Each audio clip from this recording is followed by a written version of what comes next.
5, 4, 3, 2, 1. You'll never have the sacred stone. Oh, this you crazy mother.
What we do here is go back.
Hello everybody, welcome back to another live chat with me and Jessi Davin. I'm Steven Jensen, that's Jessi Davin.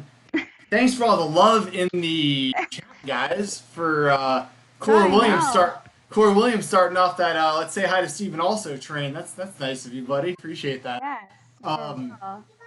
No, I'm totally kidding. Thanks everyone for joining today. We're gonna be talking NXT Takeover, probably a little Raw, AEW, whatever comes to mind. Maybe some indies. We'll see what happens. Make sure to let us know, as always. If the audio sounding all right, videos looking all right, all that good stuff. I will do my best to keep up with that, and and make sure that I keep up with that and try to keep it good throughout the episode. I'll be looking in the chat, making sure of all that good stuff. But before we get started on all our topics today, what is going on, Jessi? How you doing today? Doing okay. Doing good. Been busy these past 24 hours, but it's a good thing. So I'm feeling better, doing good.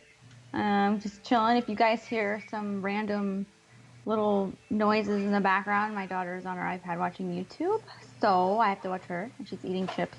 So if you hear crunching, I don't know. That'll be it. But I am doing good, and I did enjoy Takeover. And how are you doing?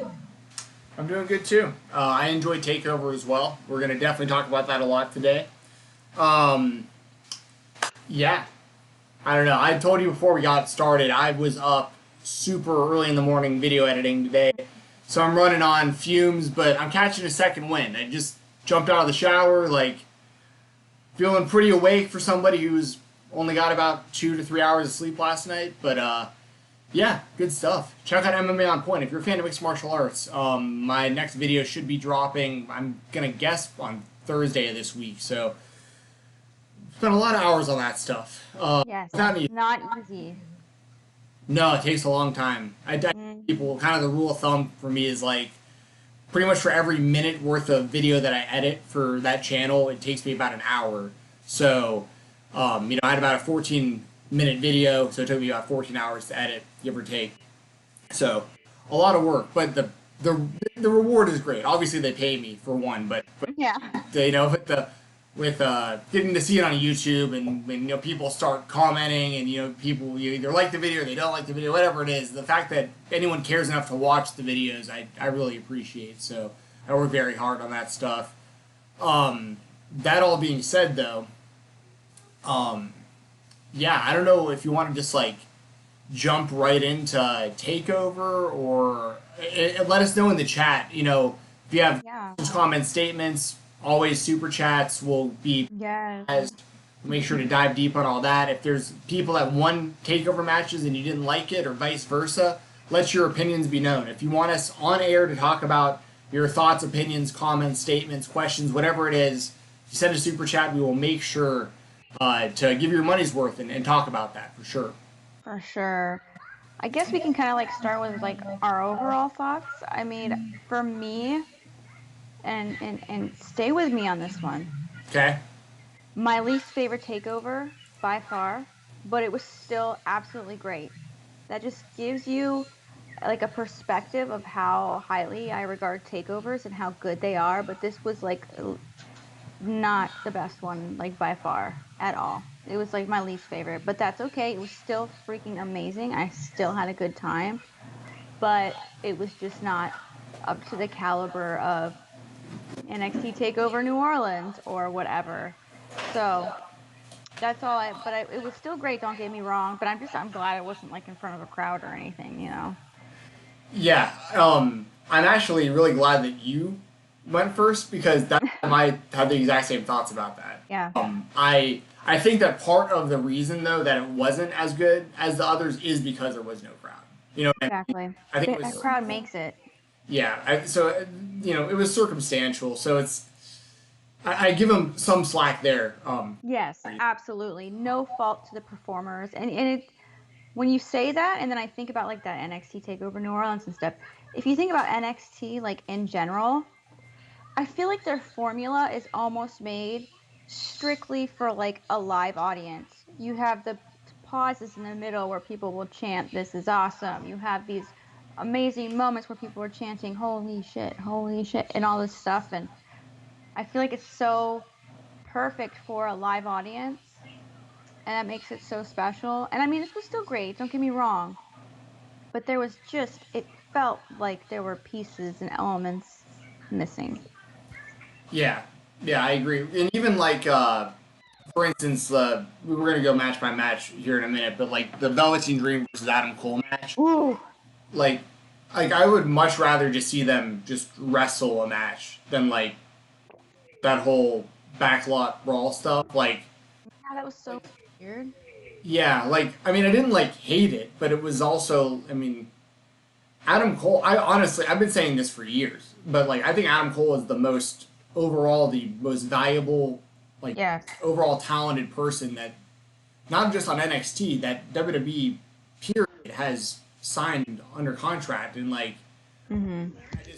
I don't know. It was I'm just indifferent to it, I guess. Like I like they did the show because I still enjoy. It was fun. Like you said, but it was like it didn't feel like an NXT Takeover. It felt like I was just watching like NXT on the USA Network on like a random Wednesday. Yeah, but like if it would have been like an NXT on Wednesday, it would have been like one of the best ones ever. But like, Well, yeah. yeah. I mean, like I said, don't get me wrong, I loved it. NXT takeovers are held in such a high regard to me. Like those are like the cream of the crop as far as pay-per-views go. I enjoy takeovers more than like a SummerSlam or like well, I enjoy the Royal Rumble a lot. Like a WrestleMania even. Yeah. There have been takeovers where I've enjoyed it infinitely more than WrestleMania. It's just they are such a NXT is such a fantastic product that is just flawless at sometimes. And but this was, it just I don't know. It just felt like I was like a weird like alternate universe. Like it did. Like I was in an episode of like Stranger Things. I don't know, I've never watched that show, but Yeah, either have I actually. yeah. Probably the only Wow, two really? people, probably the only two people in this YouTube. I've never seen Game of Thrones either. Me either. Wow, I got too. I want to watch Filthy Frank. I don't want to watch. Yeah. Oh, see, there we go. So, Yeah. and Jesse, y'all are the weird ones, all right? Yeah. Out there who are watching, Game of Thrones. Well, actually, I mean, TV. I've conformed on some of the stuff like Breaking. Yeah, Breaking Bad. Bad. Yeah. Like, yeah, but like, yeah, I never got into Walking Dead. Never got into even though this. I got into Walking Dead. Matter of fact, it's kind of random. Ooh. This was, by the way, this is one of my buddies. His name's John Tay. He's a rapper named I Am the Poet in Nashville, Tennessee, and this is an album that he dropped years back. Figured I'd Oh, cool. Yeah. get a little awareness over to him. But I think, yeah, I don't know. The Walking Dead, not really for me. Then whatever else. What was the other one we just said that we never watched? Game of Thrones. Game of Thrones. But if you want to talk about like iDubbbz and Filthy Frank and H3H3 Productions and all that kind of stuff, me and Jesse got you covered. Yes.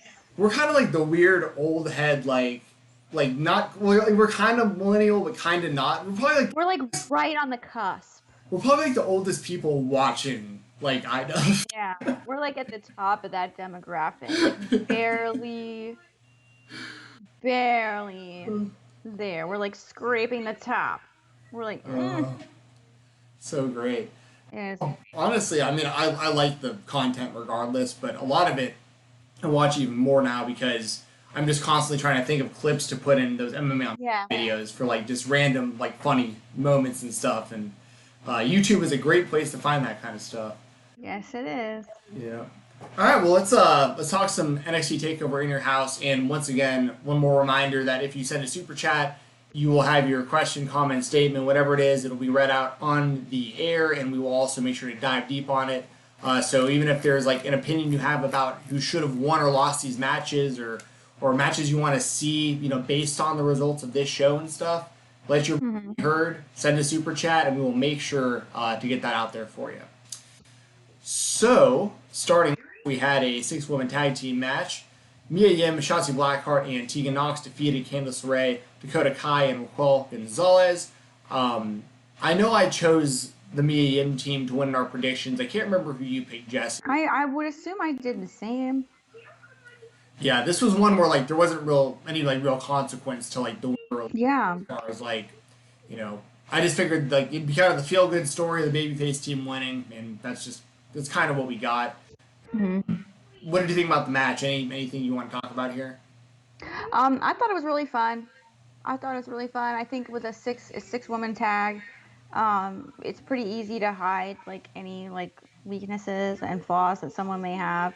I did appreciate how they had a rainbow of hairstyles. There was like green, there was orange, yellow, purple, blue. There was like every color. It was very cool. That kind of distracted me. There's a hair in my mouth. I feel like that's such a female thing to pick up on. Yeah. I got distracted by the hair. It was just waving around. But I thought it was fine. I really liked Candice LeRae's like cool wings or whatever. The wrestling was fine. It was great. Did the right team win? I think it could have gone either way, really. I mean, I didn't see any consequence to it. I'm assuming somehow something will lead to some sort of feud for the championship eventually, with someone. I don't know.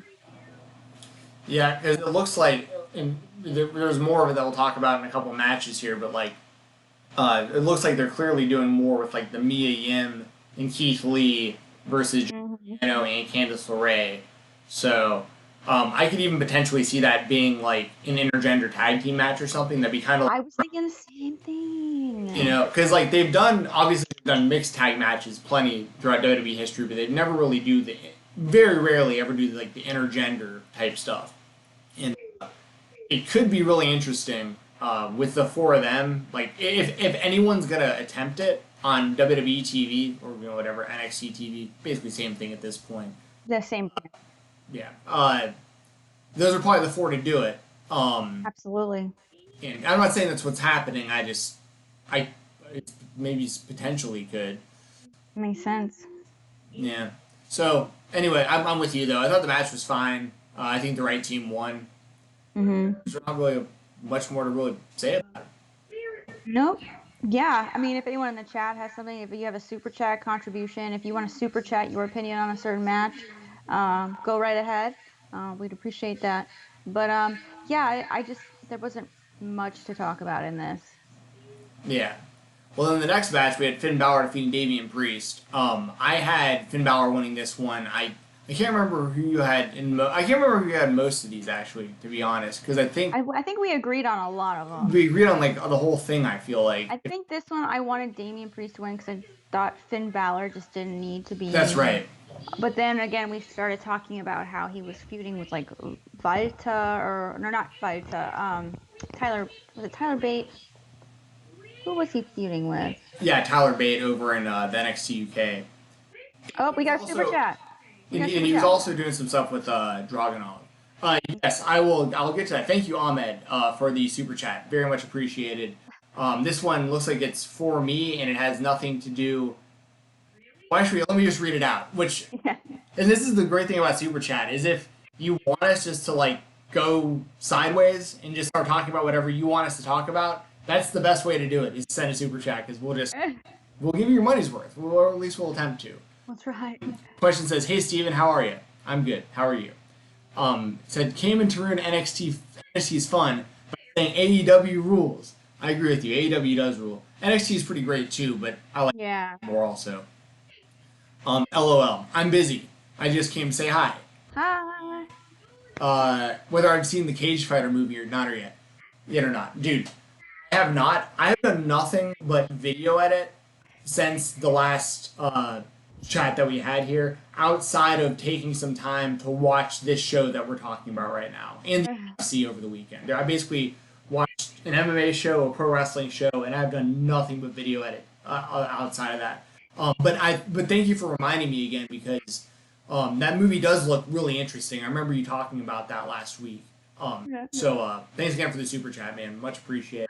Jessi, do you have any kind of? I know that there's not much for you there in that one, but. No, it's funny. But we love NXT too. Oh, he's eating my shoulder. It looks like you might be doing something else back there.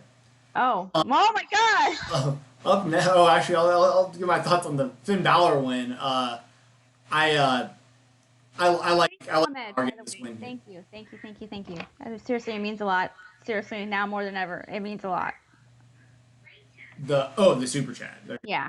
Oh yeah, yes. I thought you meant Finn Balor's win. I was like, yeah, it's pretty. Oh. Fun, but no. I mean, I mean a lot to me. Yeah, I mean, I remember in our predictions I was talking about how I think Finn Balor could possibly be the one to beat Adam Cole for the title, and that's why I was shooting Adam Cole to retain and stuff. I kind of see it playing out that way now. I think Finn Balor should be the next challenger for Adam Cole. Really? Agree.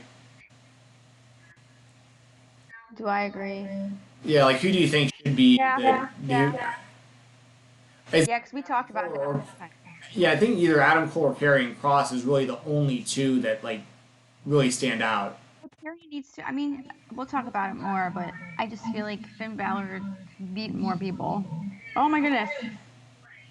Ahmed again, thank you. Okay, the super chat is for you to watch the movie tonight. LOL, and I'll ask you for your opinion next time. And I love you too. Oh, we love you too, Ahmed. Thank you. I hope everything is well. I know the time over there is different, so I don't know how different. Probably a lot. But Yeah. hope you are well. Thank you, Ahmed.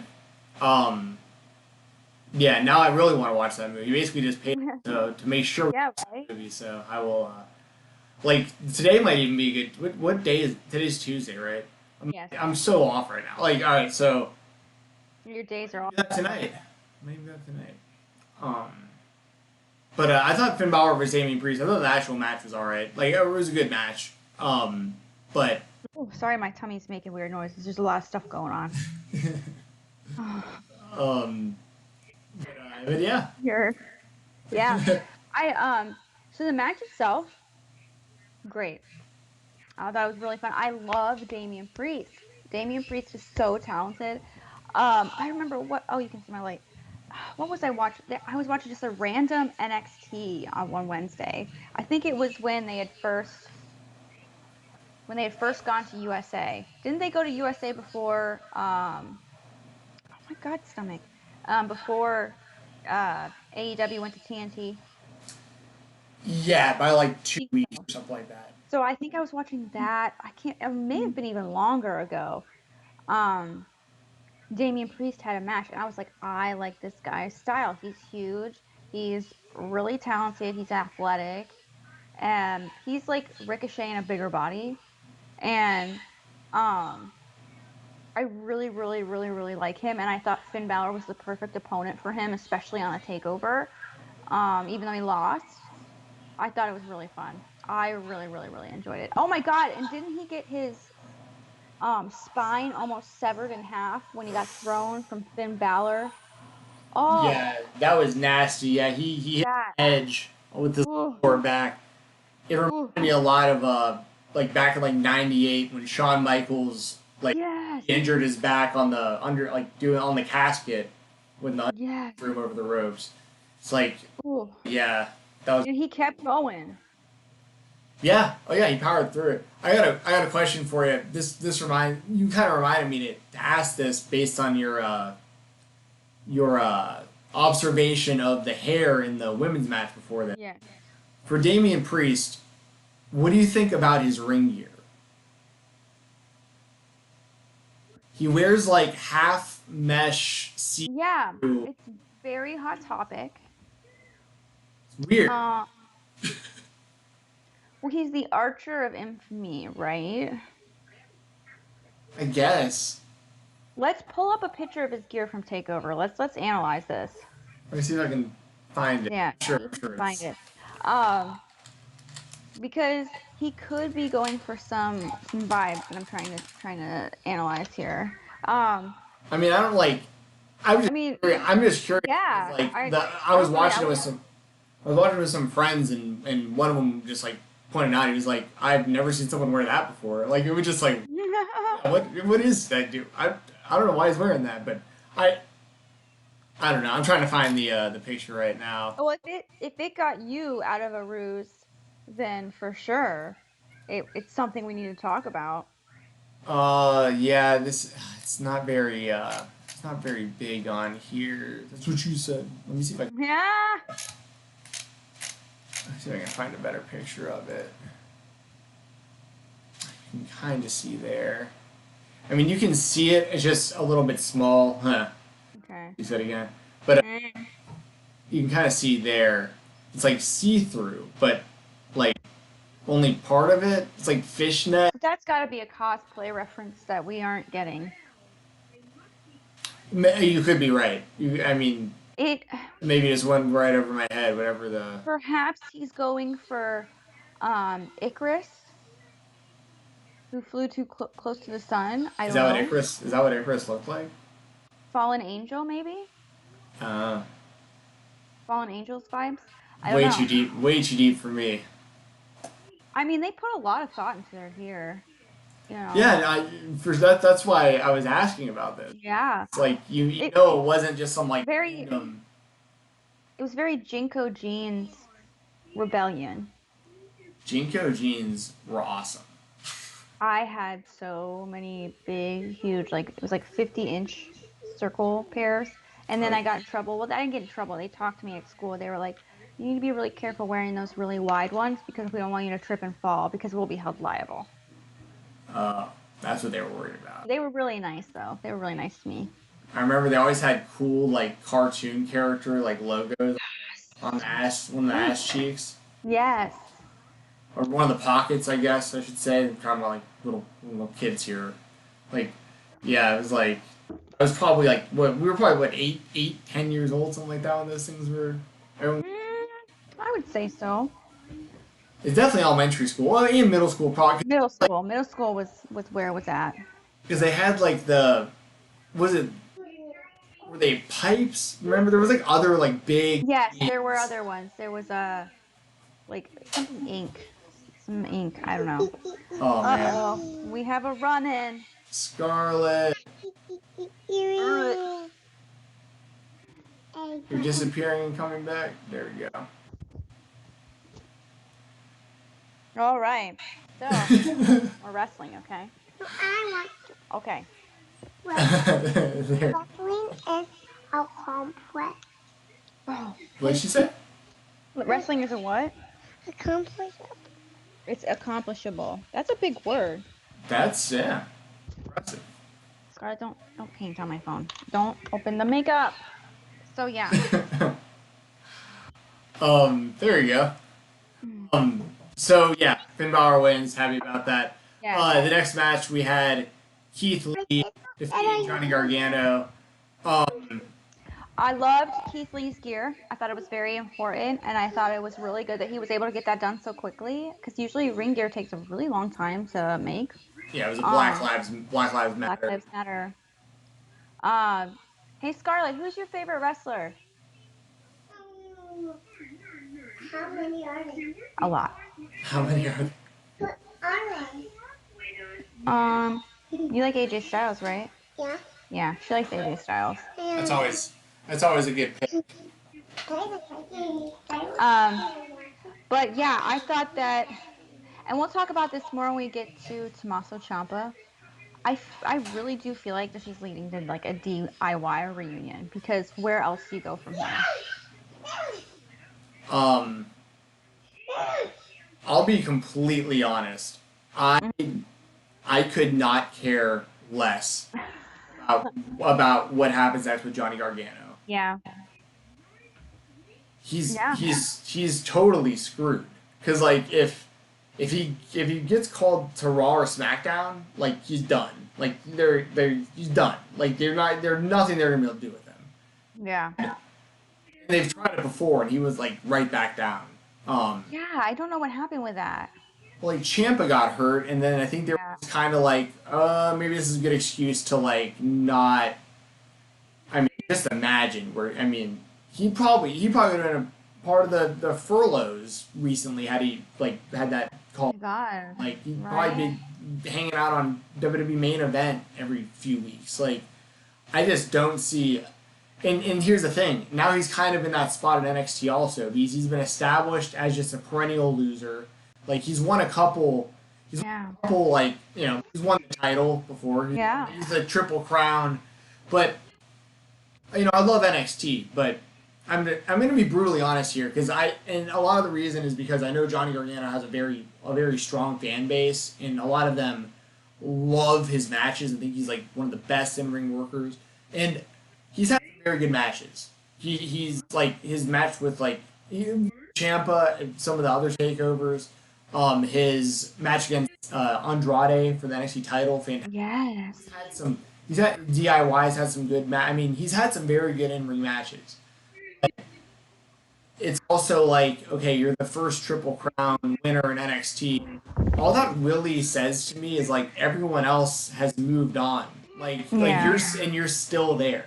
And there's nowhere to go but down or stay the same. Like I'll even say this. I was incredibly uninterested with Johnny Gargano as a babyface towards like the end of the babyface run, and I'm a heel guy. Like I'm mainly root for heel wrestlers. I'm somehow even less interested in Johnny Gargano as a heel than as a babyface. Like I just super uninterested. Keith Lee is the complete opposite. Keith Lee is like Oh, future of wrestling. That guy's incredible. I want him to be champion of everything. Can he be champion of everything? And I would be okay with it, and it would be credible. Me too. The guy's great. So the He's so one. yes. But, And we did get a super chat from Corey. Thank you. Has anyone checked on Keith Lee, his eye, not just for the poke, but for sanitary reasons? Dude, when Johnny, they used the Ring doorbell. Did you see that? They used the Ring doorbell video. wait. They had, okay, so that the set had like a door on it, right? Right. There was like a video camera, like a video Ring doorbell.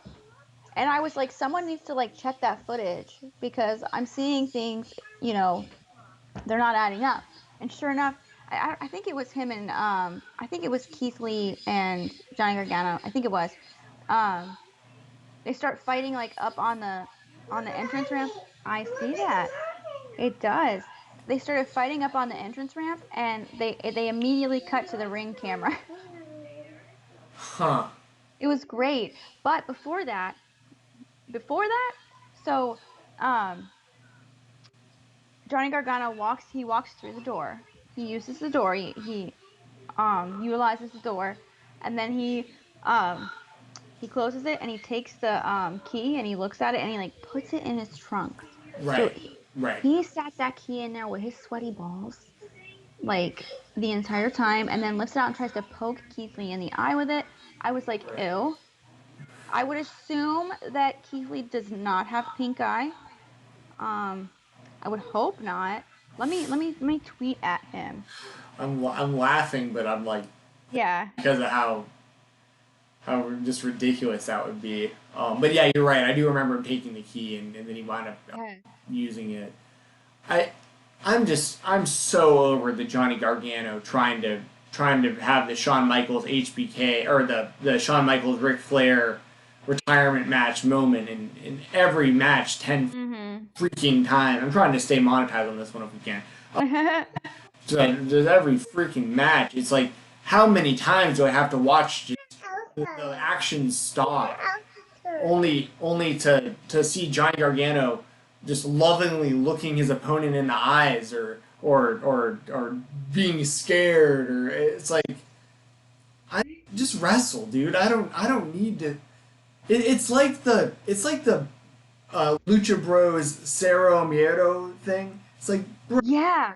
give me like one a match, like max. I don't need 30 of these stopping everything and holding your opponent's hand, and Yeah. you love the guy. It's like, what is this? Yeah. Anyway, we got some more super chats. Thank you, Yay! guys. DeAndre says, I felt the WWE turning heel for Johnny is what screwed him up, but I felt they were building him as a Dane O'Brien guy. He was so over. Yes. Yeah, but my issues lie with, like, when they had him there, with, like, where you're talking about, then he, like, always lost. You know what I mean? It's like, Yeah. he, like, won some of these feuds, and, like, won some of these big matches. He won a couple, but ultimately, like, he beat Adam Cole to win the title, but then he lost it at, like, the next takeover. Like, I am conditioned to not believe in Johnny Gargano. Even some of these matches, like, when he lost to Ciampa in, like, that last man standing match, Yes, that was like a... where he beat himself by, like, running himself off the stage, basically, I was like, what a loser. Like, Yeah. what a loser. You're beating yourself in matches now? Like, just losing everyone isn't bad enough, now you lose to yourself? Like, I know, it sucks. It sucks because, like, as a person... Okay, sorry, she wants to put on her Elsa thing.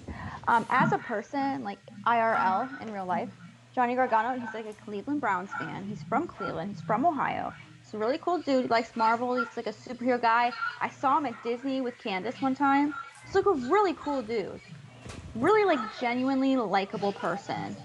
He's done a lot of stuff, and just having him as a heel just does not work, you know? yeah, well, and I mean, him as a person, I haven't said anything about him as a person. You know what I mean? No, Like, no, yeah. he's a lifelong wrestling fan. There's pictures of him all Yes. over the place, you know, dressed up as Shawn Michaels. I mean, he was like a really overweight kid who got like bullied and stuff growing up, and like used wrestling probably to cope with a lot of the stuff. Like many of us did. Yeah.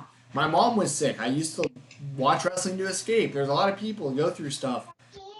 So on a personal level, I feel completely differently about Johnny Gargano. My issue is that, like, the stuff I've said before, and also part of the problem being the same kid who grew up wearing wanting to be Shawn Michaels. Now Shawn Michaels is your coach in the center, and he's probably sitting back there telling him, like, oh yeah, you know, it really works when you stop and you tell stories and you and Shawn Michaels is one of the best in ring ever. But every one of his matches wasn't full of these. Like every now and then there was a moment like that, but it wasn't multiple times every match. I know. Not every match has to have that, because then it doesn't feel as like real and authentic. It loses its touch. It's like I want to watch wrestling. Like I don't, you know, like the storyline. That's all the build up leading to the match. It's secondary. Yeah, the match itself. I want to see somebody win, and storytelling can be done through the match. And once again, there are moments for the things I'm talking about, but it's the constant. It's the stopping and looking someone in the eyes and being like, "Oh, please don't hurt me," in the middle of a match, and then knowing, like, counting it down, going, "I bet you in a few minutes his wife runs out here and starts fighting because we need another break in the action." And sure enough, here comes Candice, and it's like. But then Mia Yim came out. Well, yeah, both of them, but the point is, Keith Lee and Johnny Gargano could just go out there for 20 minutes and just have a kick-ass match without any of that, and even with the same result, Johnny Gargano can lose. But if he loses in like. And there was some good stuff in this match. Like, don't get me wrong, there was. Oh, absolutely. It wasn't like this match sucked. It's just, I don't know. I guess I'm frustrated as well because I know how good Johnny Gargano can be, and him being great in the ring is cool and all, but like, I can't get past. I just can't get past it. I don't know. Yeah, and DeAndre, you know, with another super chat. Thank you so much, DeAndre. Thank you. Says, yeah, I see what you're saying, Steven. It's hard because it's not his fault. And that's so true. It's really not. And it's unfortunate. It does fit you. Yay. And yeah, it's just it's overbooking to a point. A big time. 100%. Yeah. It's like it's like you'd be shocked. I mean, not you. I mean, like in general, people will be shocked to realize that you can do a lot of storytelling with the wrestling. You don't have to spell it out for us. You don't have to sit there and mouth and word for word it, you know? Yes. You can do it with the wrestling. You can do it with the action inside the ring. That tells the story. You don't have to add these extra fluff. It's nice. Sure, it's fun and it's great and it adds complexity. But there's a point when you add it so much that it just it dilutes it. And you want it to stay very condensed, and it needs to be special when that happens. It needs to be like this culmination of, it's not even a word, of... Close enough. Yeah. Of everything that's happened, and it builds, and finally this match happens. It doesn't have to happen every time, because then it just doesn't feel like I'm watching something different. You know, this is like, oh yeah, this is real. But it's like, okay, it's real or whatever, but I mean, this happens every time. What's different? Why should I pay attention to this more than the last time? What makes this time different? Right. You know, so. Yeah. Well, it's funny because, like, you know, almost like ironic because Shawn Michaels was like the best at both sides of this too. Like, he was back in like the 90s before his first retirement.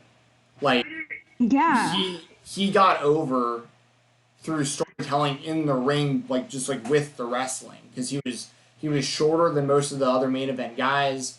It'd be him against Razor Ramon or Diesel or whoever he was in the ring against, Brett, but they were closer in size and stuff. But like, he got over by, it's like you can't overpower these guys. So he was faster, he was more athletic.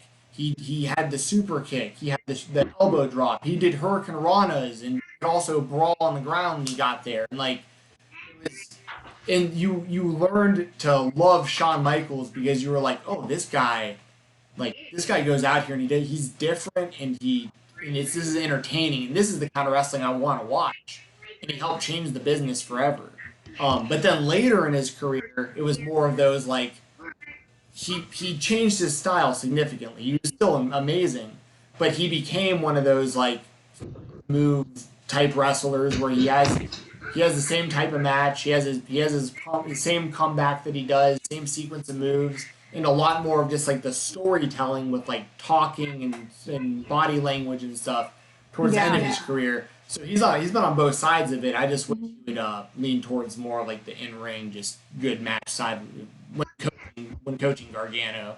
Yeah. But anyways, I feel like we probably talked about that one long enough. My big takeaway there though is Keith Lee rules. I've all in with Keith best. Next up we had the backlot brawl for the NXT Championship. Adam Cole retained his title over Velveteen Dream. What did you think about this one? It was off. It was off, and it wasn't the fault of Adam Cole or Velveteen Dream. I thought they did a great job. This whole thing was so weird. Like, it was kind of along the lines of like the Money in the Bank ladder match, just like stuff like was not necessary. Like, I was just like, the whole time, like, Adam Cole drives in a monster truck, right? Right. Which I thought was a tribute to Stone Cold Steve Austin, because he did that. And so he drives in this monster truck, and then when they're fighting, he gets in this cheap rental car, this like Ford Focus from like 2006. And obviously Velveteen Dream starts smashing them, and I'm like, bro, where's your monster truck? Get in the monster truck. You've got way more, like, you're hunkered down in there. Like, why are you getting in this cheap rental car that's clearly easily smashable? Like, so that was weird. And then like he walks into this. If you've ever been to Full Sail, you know like this is like the back of Full Sail because it's like this weird random set. Like if you're driving around, you like get lost, you do a U-turn. It's like literally in the back of the university. It's like a little ramp. So they walk into one of the like set doors, and then he comes back out with like a fire extinguisher. I was like, what? Yeah. It was just had to buy it from Craigslist to just destroy it. That's why I was like, oh my god, what is this? Like, they got this from like CarMax Rejects. Like, it was so weird, and there was so like, it's just a lot of it didn't make sense to me. And then like, the rest of Undisputed comes out. Oh, I'm turning this music down. Hold on. Sorry. 2 seconds. And yeah, without Kyle O'Reilly though, Kyle wasn't there. I don't know if He wasn't there? Okay. yeah, Kyle O'Reilly wasn't there. Oh, because excuse me, because of the Miss Rona. But yeah, I'm assuming because he's diabetic that shouldn't be there. Yeah, and then so they come in and they just start throwing chairs, and it's like the way that they could have easily like cut out like 10 of those chairs thrown. And thank you, Ahmed. We appreciate that. And then Terrell, I hope you're okay. I saw your thing about your eye. So, but yeah, it's just. Regarding the chaos, just heads up. I'm trying to fix the audio. Just if it's still messed up, just keep letting me know. Thank you. Yeah, sorry. Hey, Scarlett, can you put that down, please? That's a lot of sand. But yeah, it just. And I felt like the cameras were like really too close. I felt like we needed more like we need to see what's going on. And there was a lot of like I'm like right up close, like in their faces. You could tell that it was like not a constant like shot. Obviously, it wasn't a constant shot, but you could tell things like were happening like out of sequence. It just I don't know. And like I said, it wasn't Velveteen Dream or Adam Cole's fault. It was purely the shooting and the editing. It just felt weird. Yeah, yeah. I totally agree. I can't really add much more to that other than like, similar for much different reasons, but similar to Johnny Gargano. I don't know what's next for Velveteen. Like, If he gets called up, I was saying it last week. We can start a pool, a money pool or of something. How many weeks before Velveteen Dream is covered in lotion and glitter and grinding Otis on SmackDown? We'll start taking bets. I'm telling you, this guy, the second Vince McMahon gets his hands on Velveteen Dream, he is going to ruin it so bad. oh, I hope not. It's gonna be terrible. He said he doesn't watch NXT. Is that true? Oh yeah, Corey Williams made a point. When he snapped, there were no purple lights. I think it was because he was going for like the Negan look. Okay, so that was another thing. But it was like not Negan. It was somebody else. But yeah, one of the guys I was watching the show with mentioned that was like a cosplay thing, but I didn't get the reference. Yes. Okay. So, Negan is a character. He's who I think Seth Rollins is like. It's on The Walking Dead. I will open it, Scarlett. Bring it over here. On The Walking Dead, he's like this like cult leader kind of guy. I don't want to like spoil it for anyone that's not watched it, but he's a character on The Walking Dead. And even The Walking Dead tweeted Velveteen's cosplay and said, "We approve." But he's a guy, and he has a bat named Lucille. Velveteen does? Like in real life? Negan. Oh, Megan. Oh, gotcha. Yeah. He has it very much looked like, because he has like, that's why I thought Seth Rollins kind of, because he's like a cult leader, and he talks about joining him, and, but he had like the scarf kind of thing, and the leather jacket, but the baseball bat did not have, what are you doing? My child and my cat are in the closet. Come here. What are you doing? That Otis phase. I know. But, very cult leader-ish. What was I saying? Yeah, so, but usually Lucille has barbed wire, which Velveteen Lucille did not. It was a very interesting choice of cosplay. Yeah, I mean, I established that pretty clearly. I had no idea, so I didn't get it. But I mean, it was cool, I guess. I don't know. Yeah, it was. Like you brought up like the Adam Cole, his truck. I thought that was kind of funny too. Like, imagine somebody actually driving that around the street. That truck with like the. In the swamps of Florida, absolutely, it happened. Well, I guess that's a fair point. With the big Undisputed Era flag just waving, it's hilarious. I know, that was so random. It was great though. I loved it. That's about it from that match. Yeah. Adam Ahmed. Ahmed with a super chat. Thank you, Ahmed. It says, I have to say it, AEW ruined WWE for me. It's definitely it's made me realize that there is an alternative, that there is a different style. I mean, obviously New Japan is different as well, but there's like kind of a language barrier there, especially with New Japan World. It's very difficult. Like, I remember signing up years ago to watch Wrestle Kingdom, and I was like so confused and didn't know where like put my credit card information in, which is ignorance on my part. I should borrow new language. I know what you're talking about, because I used to be subscribed to New Japan World before there was even a translate feature like on the site. So like I just had to guess like what I was putting in this. Like Google it, Yeah. So New Japan was a great alternative, but it was not as easily accessible and wasn't on national television every week like AEW is.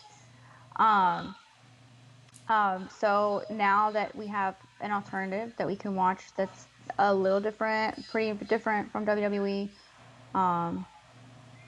it's definitely, I wouldn't say for me that it's ruined WWE, but it's just kind of given me light onto exactly WWE's style. And I actually don't really get as mad at WWE anymore, you know? Because I'm like, you can like, you know what? You can like what you like, you know? Like, I won't get offended if someone says they like WWE or AEW, you know? But it definitely has opened my eyes to, like, not what WWE could be, but the potential for, like, a lot of these wrestlers, like we're talking about, like a Johnny Gargano or an Adam Cole or a Velveteen Dream, you know? These guys would have such potential other places, and I didn't really realize that until now. Yeah, for me, my favorite thing about AEW is like, and thank you Ahmed for the super chat once again. Um, is that it's bringing awareness to people like you, like about that, because the majority of AEW's roster are people that a lot of people have watched on the indies for a long time that just had no platform because WWE wouldn't sign them. So, Put it on me. Hello. um, so that's I love that about AEW. It's like, you know, the Marco Stunts and Jungle Boy, MJFs and Darby Allens and Joe Janela's and all these guys, the Young Bucks of course, and all these guys who have wrestled that the WWE you know never took a chance on for all these years, and now you get to see them on a national stage. And just for what it's worth, yeah, I mean, if I had a gun to my head and somebody was like, you can only watch AEW or NXT or WWE or New Japan or Ring of Honor, whatever it is, AEW is my company, 100%. I am overly biased and openly biased towards how much I love AEW. And then, of course, knowing Cody in high school and stuff, like, I'm, of course, Yes. like, want to see them succeed. So, like, yeah, I'm AEW all the way, but there's also room, of course, for companies like this, NXT, Yeah. and the whole reason NXT existed is to prevent AEW from happening before it happened, because NXT was when they signed the majority of the people we're talking about right now. There was no AEW, and the indies were thriving with these names and making money with these names. The WWE decided to create their own super indie, and Yep. AEW is It like is. Yeah. the super indie. So I love Yeah. it. Yes, for sure. Um, was there anything? Oh, someone mentioned just randomly. I saw someone mentioning on Impact Taya Valkyrie versus Jordan Grace and stuff. I'm highlighting that right now because a lot of people, you know, I just need to. I'll just be short with this. A lot of people don't realize Impact Wrestling's women's division is probably the best women's division in the world right now, and like nobody is talking. Yeah. Um, so just shout out to Impact Wrestling's women division. We're going to talk about the women on this show. The main event especially had three very talented women.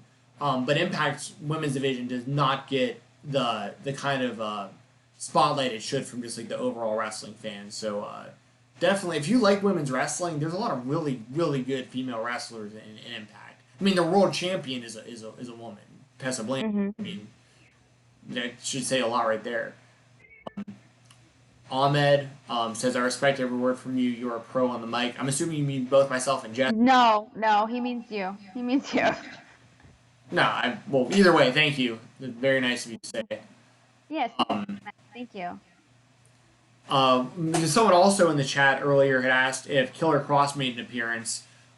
Yes, he did. He's now known as Karrion Kross, and he defeated Tommaso Ciampa in his Takeover debut. It wasn't his NXT debut, but it was his Takeover debut.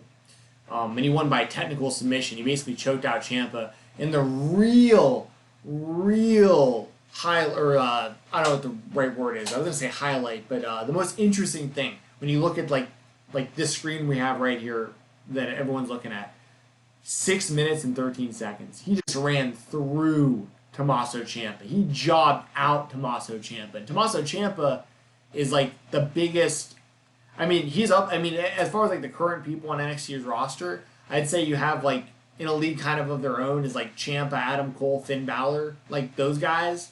And Karrion Kross came in and just blew away Tommaso Ciampa. What did you think about just this whole scenario? You know, I saw a lot of people saying, you know, this is a perfect way to get someone over. It makes Tommaso Ciampa, I mean, he didn't tap out, he didn't submit, he just passed out. So it makes him look okay, but it also made Karrion Kross look fantastic. It didn't quite make Tommaso Ciampa look like stupid. It like shocked me just because it really did shock me.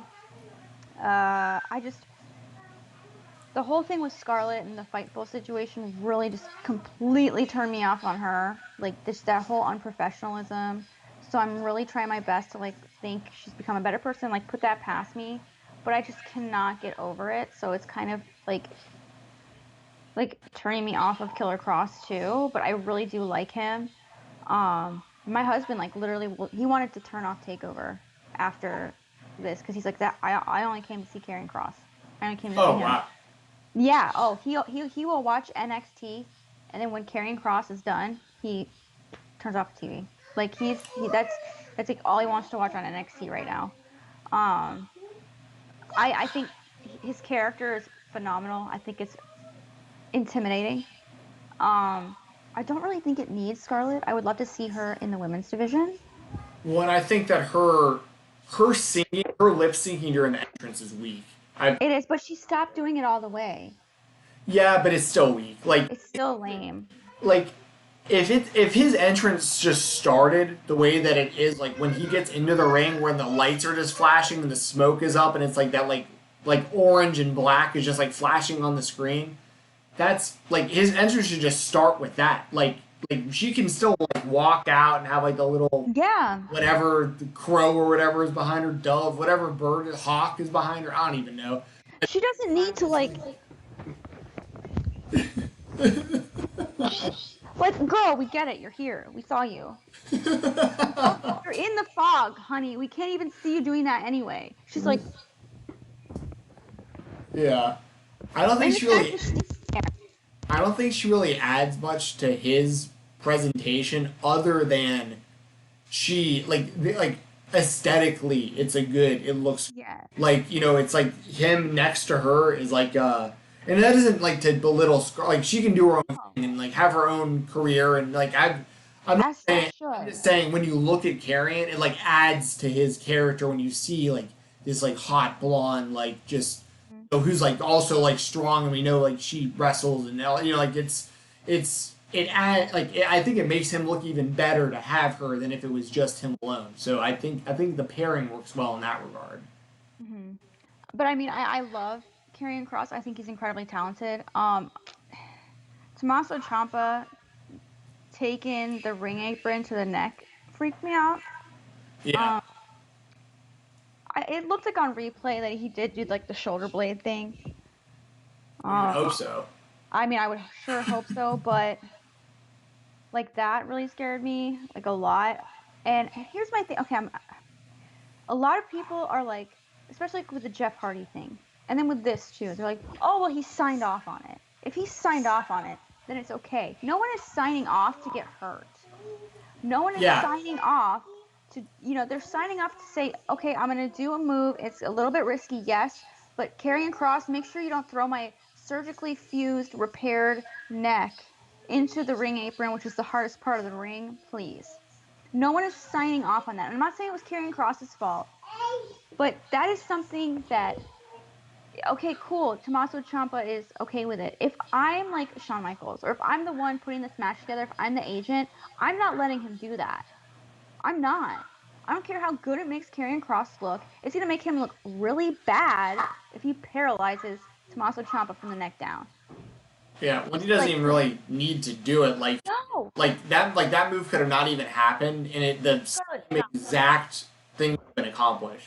Yeah.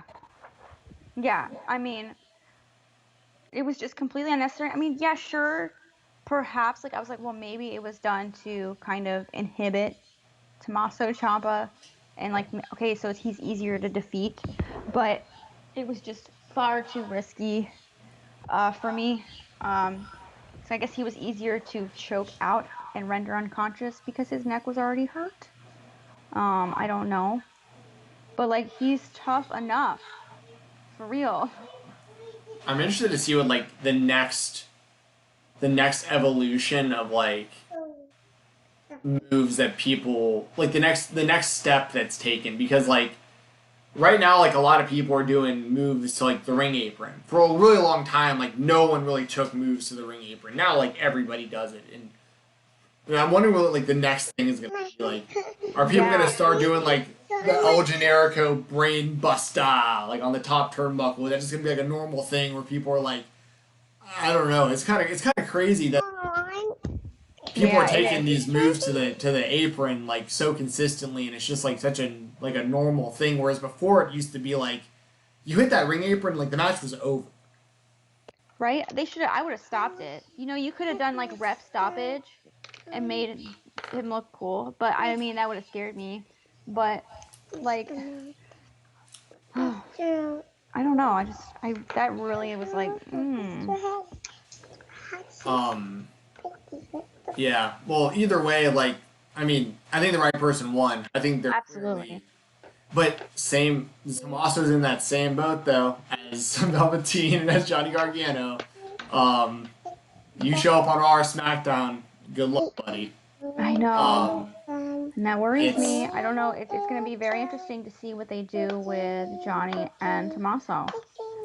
Well, Tommaso has a much better chance on the main roster than Johnny does. Yep, he's got a different look.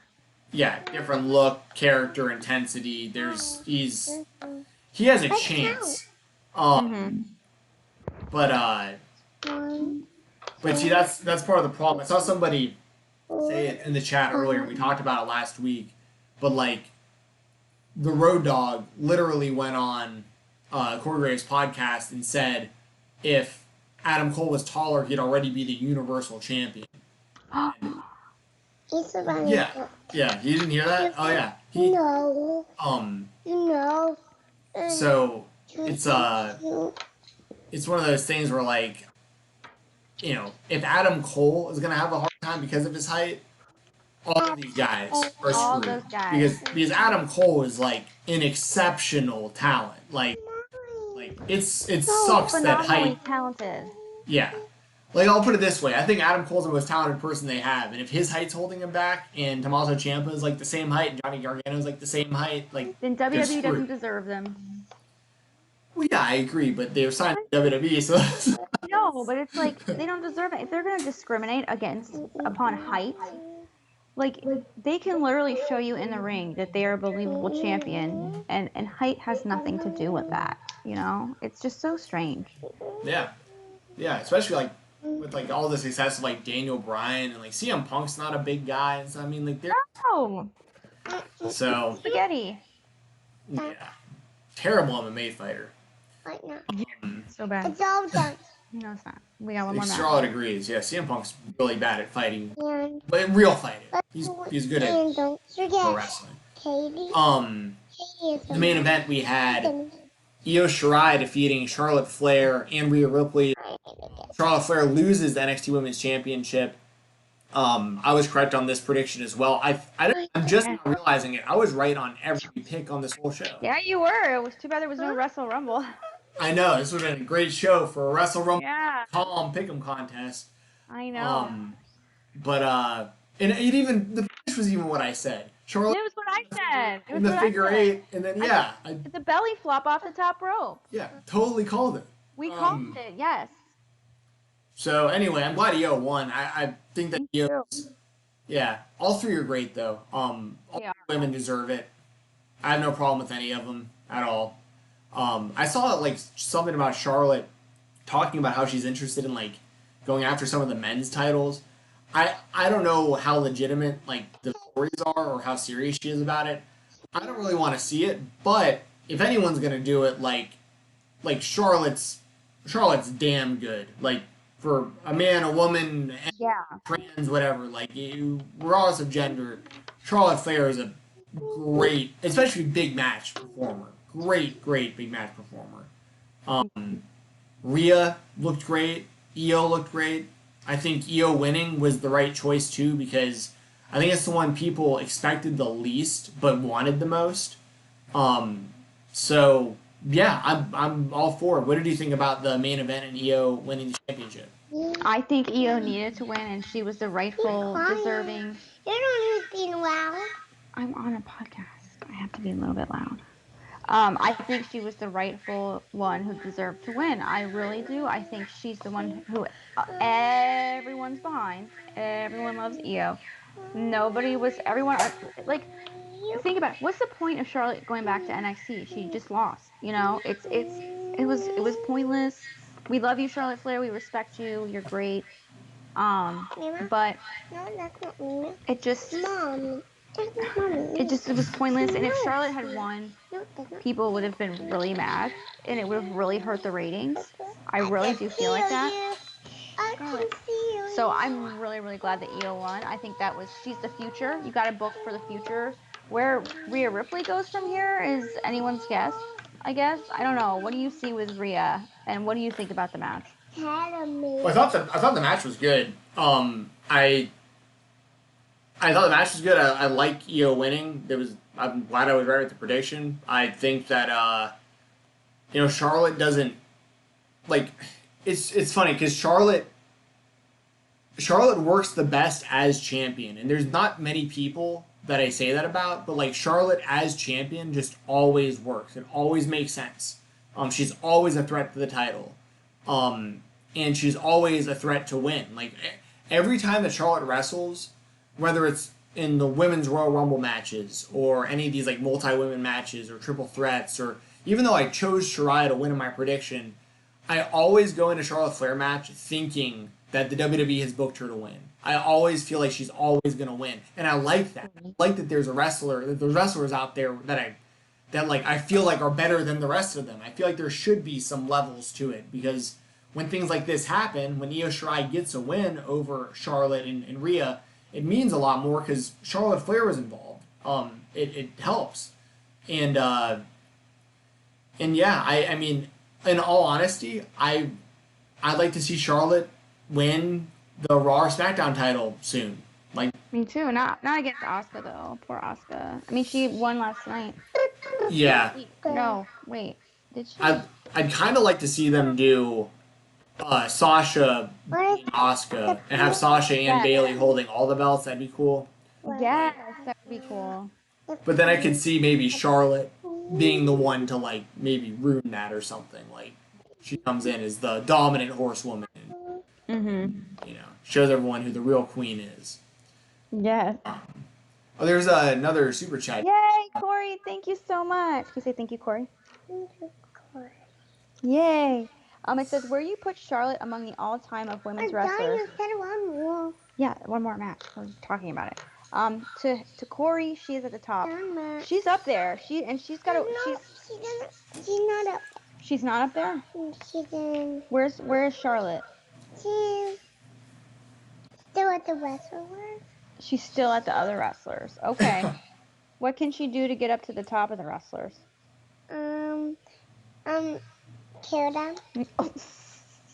Well, yeah. I don't know if we want to do that. She said kill them. Oh. Because they don't. Didn't hear that. Well, that's not wrestling. That's illegal. It's But against the law. they can do So yeah, I think Charlotte's up there. How about they can put them back in the other? Okay, cool. And I think that she's got a ways to go as well. So she's definitely making her way up. And people always say that she gets And what. she does Okay, I need you to be quiet just for a second. project, and she does hay and spilling and putting water on. So that's the end. I love how she knows the mic is the mic. I know. She's like, all right, everyone's going to hear me if I grab this thing. Wait. Right. We have to turn you off. No, we don't. We do. No, in a little bit. Scarlett, I need you. Wait, no, Scarlett, please, Mom, please. you're not safe. You're not safe.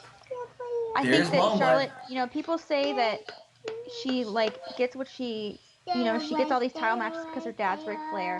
Imagine trying to live in the shadows of her father, one of the greatest wrestlers, if not the greatest wrestler of all time. Imagine trying to live up to that. She's lived up to that. She's lived up to the pressure. She's come out of the shadows and become her own person. And I think that that's really admirable, So She's up there. I don't know if she's at the top, but she's up there. Okay. Yeah, that's a good question. Thank you for the super chat. Terrell, I'm glad that you just your comment came in right as I was about to answer this question, because this is going to be incredibly random that we're on the same page here. I think Charlotte's way up there, like way up. Like I wouldn't argue against her being the best of all time at this point. Like if somebody said she's the best, I wouldn't sit here and like adamantly argue against her. There might be some like women, like some like Japanese like women's wrestlers that I'm like not as familiar with that a lot of people will probably bring up. I know a lot of people like Aja Kong and stuff like that. You know, like really big on her and stuff. But I love your comment here, Terrell, because it says Charlotte's not on my Rushmore. It says on his Rushmore he has Chyna, Gail Kim, Asuka, and then a three-way tie between Jacqueline, Ivory, and Awesome Kong. If he had to pick between those, he'd say Jacqueline. The reason I like this comment so much is because I don't know what my women's Mount Rushmore would look like, but I do know that Jacqueline is like probably my favorite women's wrestler ever. I loved watching Jacqueline wrestle.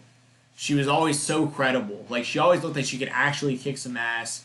She was always solid in the ring, and she outlasted throughout generations of like women wrestlers, but then like kind of diva type wrestlers, but then like the model type wrestlers, and throughout all of it, she stayed consistent, and she was also a really good manager.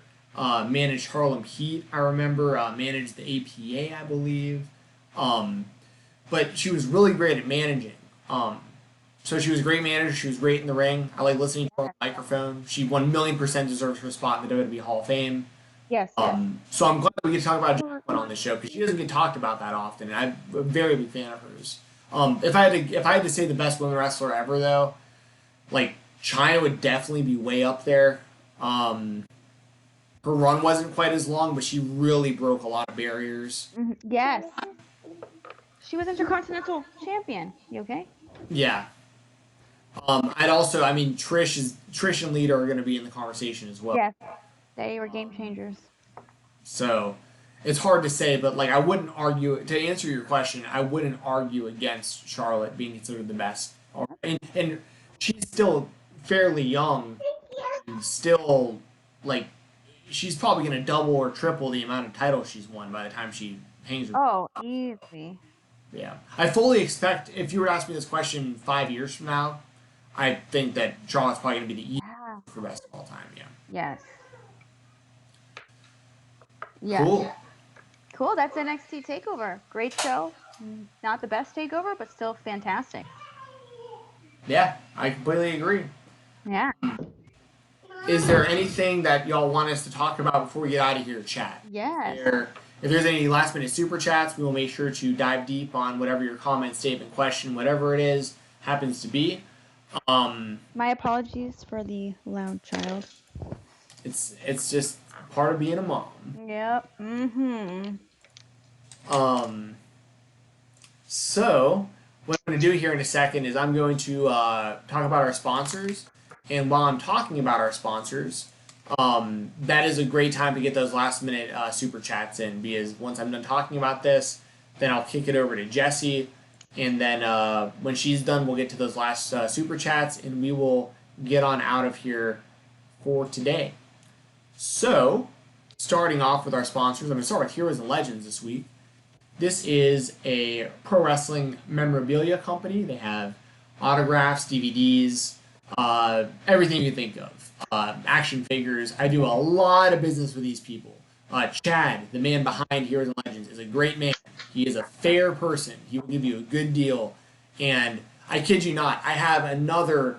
I wish I had my camera set up because my walls are getting even more full at the moment. A lot of the reason being Heroes and Legends. I collect the old school WWF Just Toys Bendham figures. And there's a whole lot of them out there, and I just ordered another 11 from him that should be in the mail any day now. And I'm getting close. I have maybe like 10 or so more, and then I'll have the entire set. The problem is, unless you have someone like Chad who's looking out for you and trying to help try to get you some good deals, Some of these figures are so damn expensive. Like the Rikishi is on eBay right now. It's like I'm not going to spend $1,000 to buy a Rikishi figure. I can't do it. But that's how valuable some of these are now. It's crazy. Wow. Rikishi's worth like 1,000. Too Cool's worth like somehow that trio like the two cool they're worth like 1,000 a piece. Taz is worth like $800 to 1,000 right now. It's crazy. But anyways, Heroes and Legends, check them out. Get your stuff from them because they'll give you a good deal. They're fair people, and they're really nice people and really easy to deal with. They're out of the Nashville, Tennessee area. So if you're, you can also like look out for them at conventions and stuff too when stuff's again. They're all over the place. Make sure to follow them on social media at HL Pro Wrestling. That's on Twitter, Instagram, and Facebook. Shout out also to WrestleRumble.com. WrestleRumble.com is the place to be for all fantasy picking contests for professional wrestling, as well as these amazing raffles. So right now, this is what they're doing.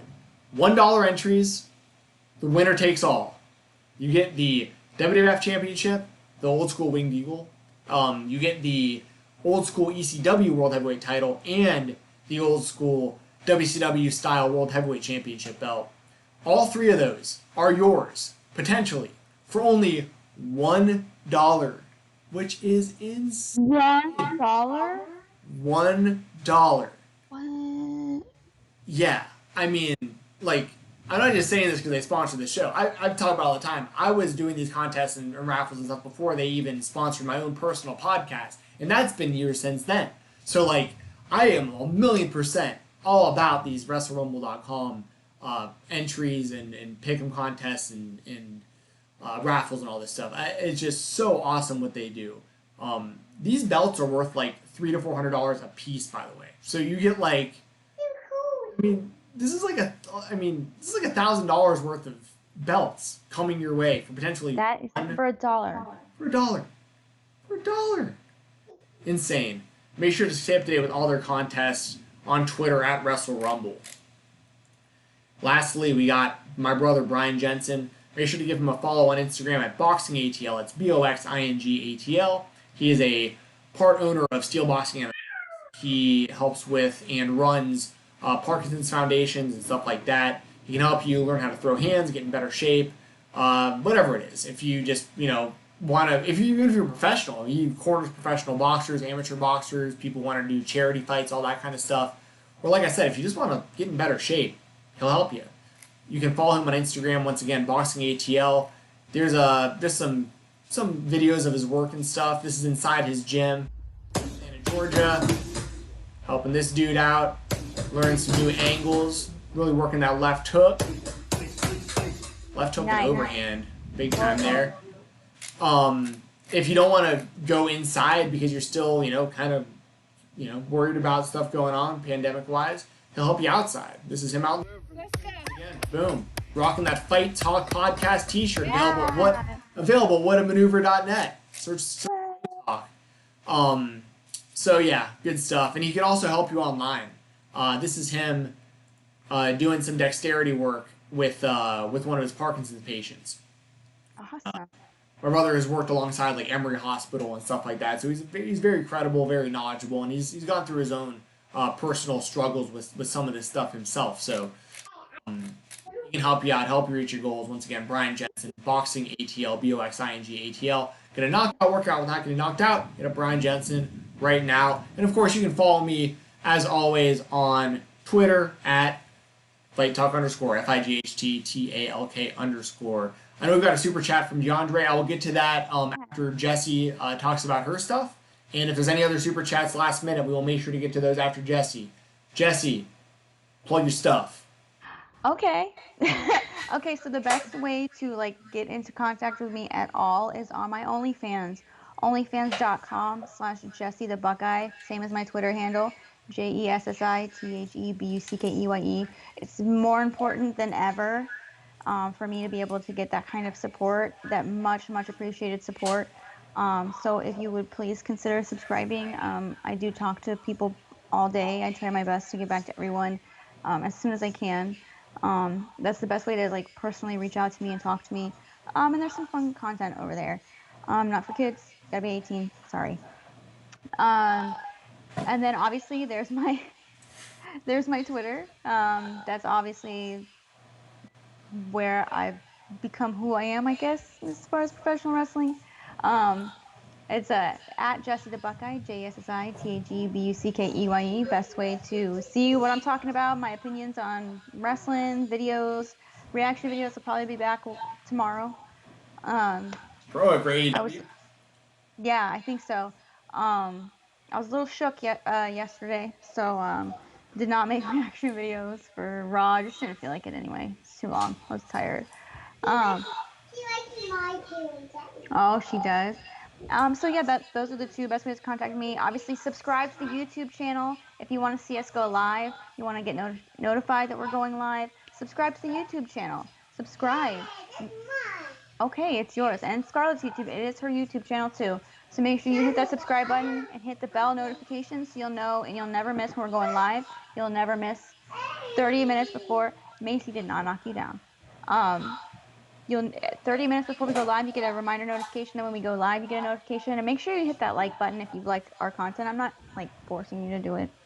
If you do, but it's free and it helps a lot free. more than people realize. Yeah. Yes, and it helps a lot with the algorithm, so we get more views and we can get more revenue, so we can continue to do this and do it more often. The more we get exposure, the more audience we have, the more we'll do this. So please hit that like button if you've liked this. If you really like this, hit subscribe. We really appreciate it. We appreciate so much everyone in the chat being just freaking amazing. Super chats have helped us out so much. They've been life-changing. Thank you. Thank you to everyone. I did contact my friend last week. She was filled with joy in her heart, and last week that all of our donations went to the father of her daughter and her daughter's trust fund. So she was.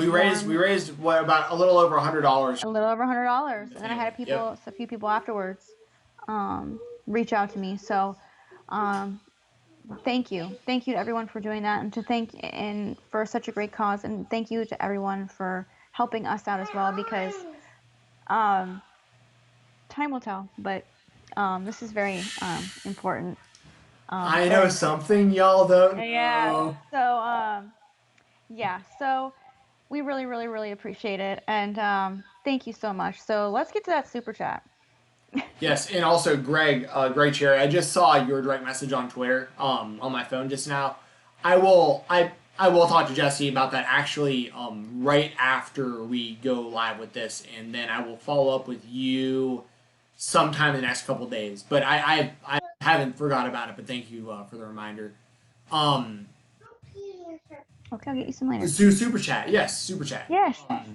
Don't want to forget about that for sure. We have DeAndre. Thank you, DeAndre.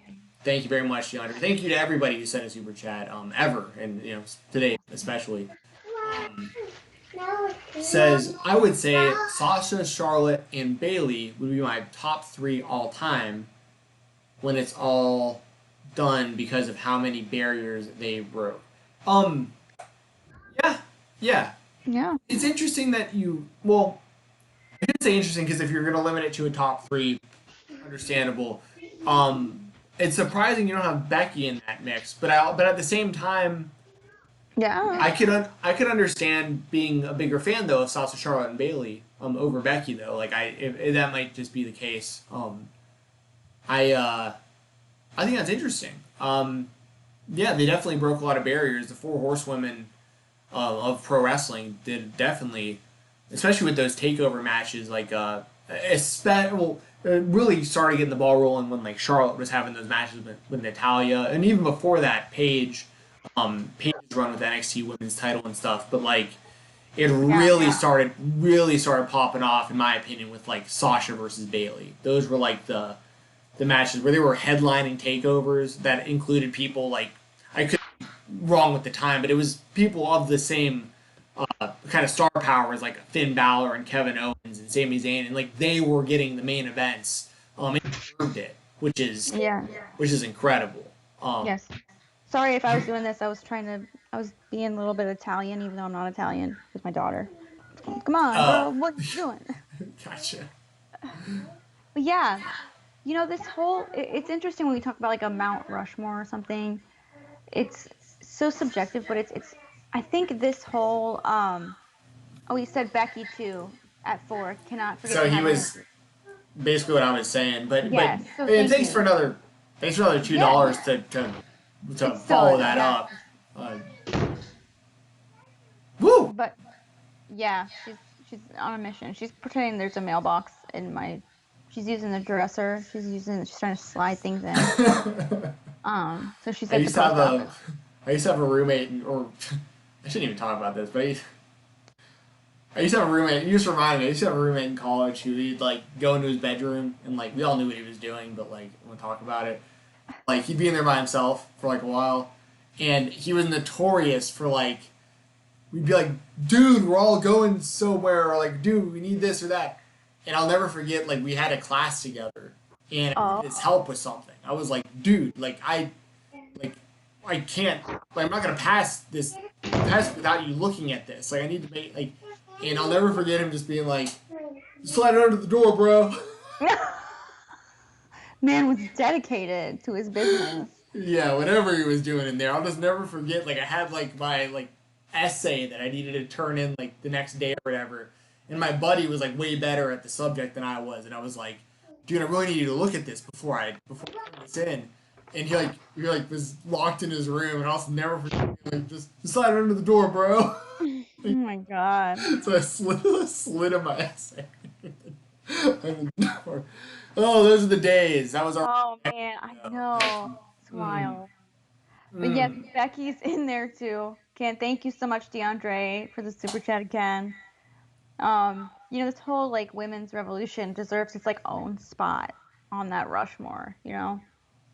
Um, and like you said, it's so weird because like generational wrestling is so vastly different too. Like even look like generational gymnastics. Like Nadia Comaneci, what she did was iconic, perfect tens, but the gymnastics that she was doing, the degree of difficulty is nowhere near. That would be like literally like level 4 gymnastics now. Like it's not, but it's still iconic for what it was. So What is because I'm unfamiliar. Is she like on the bar or on the floor or like what's? all of them, she got perfect tens. She's the one who got the first ever perfect 10 in the Olympics, Oh wow, which they did away. Yeah, they did that's away like a with the perfect recent. 10. It's like a Oh recent thing that no, somebody no, just. this was like Soviet Russia. Oh, sorry. I This just was Romanian. this isn't Yeah. my wheelhouse. Anyway, okay, so she's like an iconic gymnast. Gotcha. Yes, Nadia Comaneci. She was very iconic, but like the skills are very intermediate. I guess you would. I mean, they're elite skills, some of them, but you go from like level 4 from like competition to 10, and then it goes elite, and elite is the gymnastics level. A lot of the stuff she does is maybe like level 7, 8. So it's very subjective, but so it's like kind of difficult when you talk about like a Mount Rushmore. Um, but I think when you talk about people who have a significant importance as far as history goes, um, definitely Becky, Sasha, Bailey, and Charlotte, the 4 horsewomen are up there for sure. Yeah. Girl, Um, get out of that drawer. I think it's been talked about a little bit in our chat today, but like probably because now it's. I mean, I don't know really how to. I lived through it, so I don't know if I'm looking at it differently than others, but like I feel like as far as women's wrestling is concerned, the first time that I watched, I mean, there was like the occasional like Becky or not Becky up, like Lita, Charlotte. Jeez, I'm getting all my generations mixed up. There was like the occasional Lita and Trish and that kind of stuff would have like a really great match, but the like I remember thinking women's wrestling was brought to the next level during Gail Kim and Kong's feud in TNA back in like the early days of TNA. Those were like that doesn't get talked about enough. Like those two women, like the feud that they had and some of the matches that they had at that time, especially, that was the best women's wrestling I had ever seen in my life. And it's still Yeah. I don't know if it's been replicated since. Like there's been a lot of really really good women's wrestling since then, and it's better obviously more consistently now. But like man, some of those awesome Kong and Gail Kim matches back in Impact. They were a perfect. It was a perfect matchup. The underdog Gail Kim with her style and the monster Awesome Kong and her style, and it was just perfect. It was. And DeAndre with another super chat. Thank you guys for doing every time, you guys. Thank you. We enjoy doing this. This is really fun. I'm so glad that we've been able to do this, and I hope that we continue to do it for a very long time. And if it makes one person happy, then I would say I can speak for both of us, and I can say it would make our days. So, and it's something I really, really enjoy doing. And I hope it does for you too, Steven. Yeah, well, for was that like the were you making a face just then? Is that? I hope so. Are you trying to do the PH Steven thing? Oh my God, no, I wasn't. Remember that like the dog that's like The dog. Steven? Yeah. Steven. Dog with like. I thought no that's what you were skin. doing just then. Oh. Okay. I just memes. Here for the memes. What was I gonna say? Oh yeah. So Nice. You can't. like that. You do your little talk. I'm gonna go get my computer charger really quick. Cool. There was something that Jessi had just said, and I was gonna answer it, and I can't remember. It brings you joy. Yes. So I'll pull out the curtain a little bit for those of you who are still in the chat right now. I mentioned at the beginning of the show, I've been video editing for like basically 2 full days straight, and I worked up until, I went to sleep. It was probably 8 a.m. my time when I went to sleep.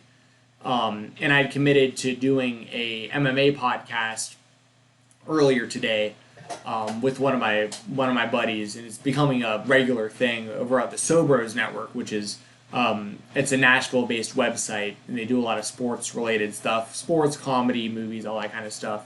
And I've been a regular, basically become the co-host of their MMA show, and I committed to doing that. And so I maybe slept for 2 or 3 hours last night leading into today. And basically, instead of like catching up on sleep, I'm doing this live chat with Jessi and y'all today, right now. Aww. And I'll get some sleep after this. well, no, but I bring it up because that's how much I enjoy doing this stuff. I'm okay with getting barely any sleep as long as we can come on, have a good time. Another thing that brings me joy is there is somebody on Twitter, can't remember who it was, because we actually have a good little chunk of loyal fans. It's hard to remember who's who sometimes because we get a lot of messages, a lot more than I would expect. And somebody was even talking about how happy they were about how we moderated our chat, where he was getting bullied in our chat. Oh, it was Terrell. Oh, it might have been Terrell, who's here right now. But I remember I saw something about that where they were like, "We really appreciate the way that you handled that." It was basically I'm paraphrasing. That was basically the gist of the tweets, and I'm glad we're able to do that. I vary from a lot of people who probably watch this, where I'm incredibly pro free speech. I talk about it all the time, but I'm glad that we can provide like a platform of some kind where, I encourage free speech, but if you're being an asshole and you're picking on people, like, we're gonna take care of that. Yep. Run things how we want to run and want everybody to feel comfortable. We're recognizing our free speech by saying no. Exactly.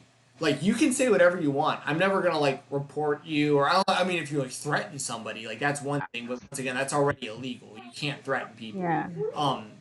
But if you can call me names all day, and I'll tell you have every right in the world to call me names. But like, I also have the same right to just block you right out of the chat. Yep.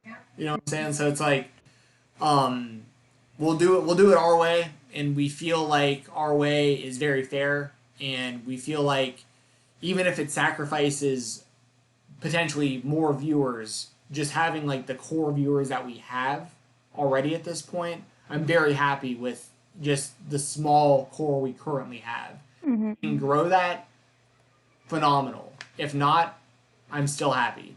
So, Yep, we'll still be here. So I'm never gonna stop watching pro wrestling. I'm never gonna stop watching MMA. I get really down on pro wrestling sometimes, especially when it comes to WWE. But I'm the same as everyone else. Like, it's because I want it to be good. I want it. Yep. I want it to be around for the next generation of kids who are dealing with something growing up and need somewhere to turn and need an escape. Like, I want the WWE because they're the biggest pro wrestling company in the world by far still to this day. Like, I want them to be around and be successful and have good stories and an interesting product. And you know, that's why I get so frustrated with the WWE. It's all out of a spot of love and just the idea of, like, I'm watching something change before my eyes, and all change isn't bad. Like, everything's going to change. One constant in life is that there's going to be change. It's going to constantly change. But, like, when I see stuff on WWE TV, for instance, that serious red flags concerning their future, that's where I need to say something, and where I get a little bit negative, because it's like, you have all the talent in the world, you have all the TV time in the world, you have all the eyes in the world. I mean, it's like, you got it all right, and I would just hate a scenario where the WWE went under, and then, like, pretty much all of pro wrestling kind of disappeared, and it wasn't there for the next generation because of the bonehead decisions that are being made currently by the company. So that's all a very long roundabout way of saying I appreciate everyone watching. I appreciated it. I love pro wrestling, even though I might get down on it a lot. And I love all y'all for supporting. It's very I very much appreciate it. It makes me feel like I'm not wasting my time. Yes, definitely agree, and I appreciate it too so much. Sorry if I keep, like, fading in. No, you're good. I get it. Well, I'll leave it at that for myself. That's all I've got. Anything else, Jessi, before we get out of here? Any last words, Scarlett, before we go? Bye-bye. Bye-bye. I hope you have a nice time talking, but it's time to leave. I hope you had a nice time talking, but it's time to leave. That's like the end of a Cribs episode. Perfect. Yeah. MTV. Yeah. Oh, and by the way, I don't know if who was it? I think it was Corey Williams. I don't know if you're still here, Corey. I've got your Ahmed Johnson. I will be mailing this to you tomorrow. So keep your eyes out for it. It may even come in just like a regular envelope. I'm going to see what the easiest, cheapest way of me just sending this to you is. So it may come in a little box, it may come in an envelope. But I'm giving you this, Corey, this little Ahmed Johnson Just Toys Bendham. I had an extra one in my collection, so I'm going to give you this. And it serves multiple purposes. One, I like giving stuff away on this show. Two, Black Lives Matter. And now is a great time to talk about black professional wrestlers that got me into pro wrestling. Ahmed Johnson, he was a terrible worker. He was awful. He hurt everybody. But when I was a kid, that didn't matter. And I was a fan, and I was happy to have this toy. And I've still got one on my wall, and I'm going to give you my extra one. So, once again. Oh. So, Black Lives Matter. We all agree on that, or yes. Should. Yes. Little Ahmed Johnson is coming to you. I'm out of here. Don't know when we'll be here next, but we will let you know on Twitter, let you know on YouTube, and all that good stuff. Yeah. We just have to play inside. Ahmed says, my toy, taking care of it, Corey. Yeah, you had first dibs on it, Ahmed. Why do we have to stay I inside remember that. forever? I'm out. See y'all later. Right.